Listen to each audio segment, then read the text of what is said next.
Close your eyes for a moment and picture dawn on the Tonle Sap, mist rising from a mirror of water, wooden boats carving pale paths, a lone fisher hauling in a net heavy with silver fish. The village dogs yawn, carvings on a riverside pagoda catch the first light, and somewhere upstream a motorboat's distant hum threads through the air. How does a place like this, where water rules the calendar and the land rearranges itself each year, write itself into the memory of a people? Today, we follow those waterways to find out. Welcome to Ancient Echoes, where we dive deep into the heart of Cambodian culture and history. I'm Rachana Sol, and joining me is my co-host Sennong Bradley. In this episode, we will trace how the Mekong and the Tonle Sap became the infrastructure, pantry, and spiritual stage for Khmer life. We'll name key words along the way: Mekong, Tonle Sap, Khmer River cultures, and offer reading and listening suggestions for curious listeners. The promise is simple. By the end, you'll hear why these rivers are living archives of Cambodian history. Let's begin with water as infrastructure. Long before modern roads or rail, the Mekong and its seasonal pulse gave shape to where people settled and how they grew rice. The Tonle Sap's dramatic reversal each monsoon, when the Mekong swells and pushes water back into the lake, reconfigures farms, fisheries, and transport routes. That annual flood is not merely a hazard, it is the engine of fertility, depositing sediment and lifting fish inland. Archaeologists and historians point to how settlement patterns clustered on higher ground near waterways, creating a mosaic of river towns and raised field agriculture that supported dense populations. In the history of Angkor and later Khmer settlements, access to water determined the rhythm of planting and harvest, and determined which communities could thrive. Think of water as a kind of infrastructure that people learn to read. Seasonal signs in the sky, the smell of the river, which fish are present, where boats could pass. Engineers of old, whether royal planners or local knowledge holders, built canals, embankments, and fish refuges. Those practices tied together ecology and labor, and they encoded a form of ecological knowledge that guided planting calendars and movement. When we talk about the history of Angkor and Khmer hydraulic systems, we're really talking about centuries of people shaping and being shaped by flowing water. Now, let's move closer to daily life on the water. Imagine mornings at a floating market, voices negotiating over baskets heavy with fish and rice, boat hulls bumping like a small chorus. Fishers, boat builders, net menders, sellers of rice and sun-dried fish, these livelihoods are tuned to the river's calendar.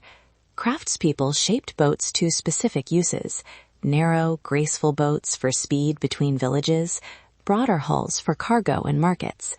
Boat building itself is a repository of knowledge: selection of wood, the geometry of planks, the way joints are bound. These are embodied skills passed across generations. There are also subtle social rhythms. Seasons determine when families travel to city markets, when children accompany elders on fishing trips, when certain foods are preserved. Floating gardens, living platforms of cultivated plants, are ingenious strategies that show how Khmer communities adapt agriculture to rising water. These practices demonstrate ecological knowledge, people reading the river and responding with flexible technologies and social arrangements. The layers matter. Livelihood strategies, craft traditions, and seasonal festivals all interlock with the river. Beyond daily life, rivers were channels for exchange. Boats carried not only rice and fish, but ideas, artistic styles, and religious objects. Rivers connected temples and towns. Pilgrims, merchants, and performers traveled along the Mekong, bringing motifs and techniques that appear in riverside architecture and sculpture. Language and culinary practices shifted along trade routes. When we study how material cultures flow, the Mekong emerges as a circulatory system for culture itself. Trade networks that linked inland economies to coastal markets, and local pilgrimage routes that kept religious practices alive. In short, riverways were highways of culture long before asphalt ever appeared. And then there are the stories and rituals that place the river at the center of meaning. Oral traditions, folk tales, and festivals encode ecological wisdom. For example, seasonal rites celebrate the fertility of water and mark safe times for fishing or planting. Community knowledge that doubles as social glue. Temples by the river often perform rituals that link ancestors to the living landscape. Mythic beings live in the water and teach moral lessons about balance and respect. These cosmologies are not just superstition. They are mnemonic devices that preserve environmental practices across generations. What this reveals is that memory and method travel together. Stories teach technique, and technique reinforces story. Before we move to reflection, a brief invitation. Imagine listening to a fisher describe what the river is telling them: the color of the water, the height of reeds, the migration of fish. Those local voices carry the most direct ecological knowledge. For listeners who want to learn more respectfully, seek community-led resources, oral histories, and local scholars. Look for photo essays and fieldwork by Cambodian researchers, and when you travel, prioritize small-scale community initiatives rather than exploitative tourism.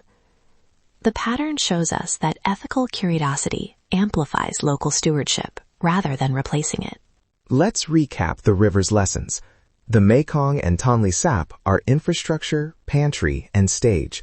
They shaped settlement and rice cycles, supported livelihoods like fishing and boat building, and carried trade, styles, and stories across regions. We explored how river cosmologies encode ecological knowledge and how craft traditions and floating markets reveal a technology of adaptation. If this episode sparked your curiosity, follow Ancient Echoes on your favorite podcast app and visit my YouTube channel for visual context on river communities and craft techniques. Share your own river memories or questions on social media and tag us. We'd love to hear how water shapes your stories.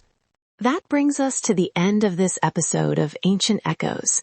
We hope these stories helped you see Cambodian history and culture in a deeper, more human way. The echoes of the past live on in people's voices, memories, and everyday lives. Thank you for listening and for making space for these stories. If this episode resonated with you, please follow Ancient Echoes on your favorite podcast app and share it with someone who might appreciate these conversations. You can also connect with us and share your own river memories or questions at Samnong Bradley's YouTube and our social channels. Until next time, thank you for listening to Ancient Echoes. Let's unlock the echoes of history together.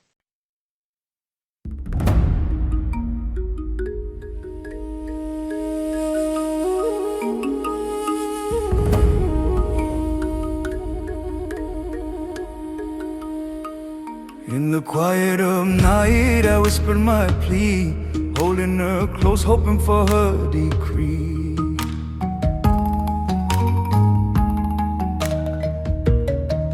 I called upon spirits, asked them to guide, to take her heart and lead her by my side. So I drew her near, traced her brow so fair, my sight is way.